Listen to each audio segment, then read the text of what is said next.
Hello, what's up mga ka-crazy peeps ko dyan out there? So this is me again, your vlogger for today, Jen Jedelin. So sa mga bago pa po sa aking YouTube channel, don't forget to like, views, and subscribe. And hit that notification bell for upcoming vlog, upcoming LS, and upcoming videos. So for today's video guys, we're going to do a tutorial. Simple steps lang po ng iDeogram AI 2.0 new version 2024. Wow. Because sa dami pong nagre-request sa akin, pasensya na dahil busy po tayo sa work, hindi pa ako makapag-focus sa aking YouTube channel.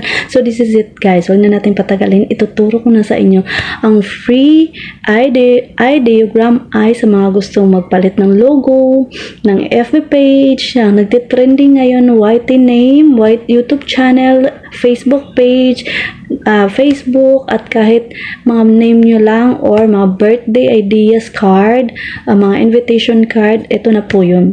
So let's get started. Wag na natin patagalin mga crazy babes ko dyan. Ituturo ko na sa inyo step by step kung anong gagawin. So easy lang po, talagang sundin nyo lang at intindihin yung mga sinasabi ko. Thank you so much. So please keep on supporting and watch my video. So let's do it guys.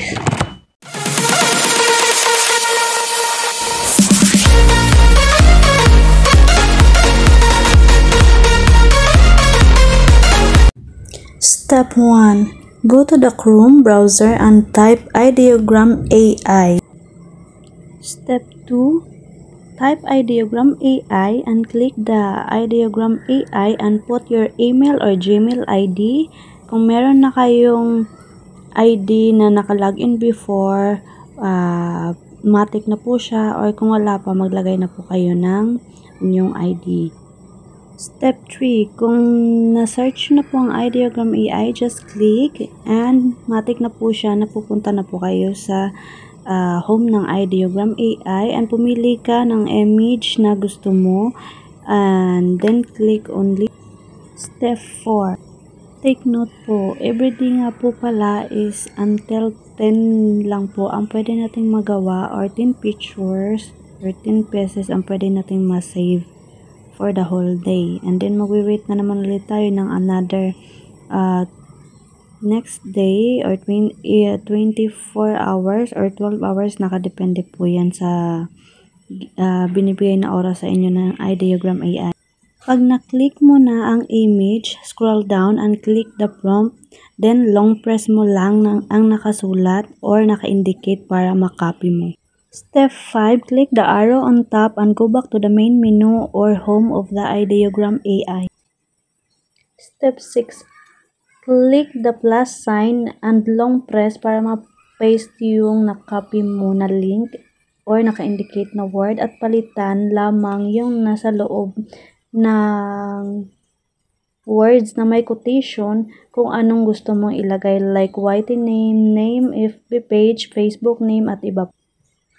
Step 7. Kung natapos mo na palitan mo na yung nakalagay na words na may quotation sa kung anong ipapalit mong mga words na gusto mo, is click the generate on top. Antayin lang ang timer na makikita sa baba. At pagkatapos mong makita na natapos na yung timer sa baba, mag-automatic save na po siya at mapapalitan na ng mga ibang words na nilagay mo. Step 8, pag nakita mo na ang generation complete, click and makikita mo na lahat ng result. Piliin ang image na gusto mo at ilong press, then download.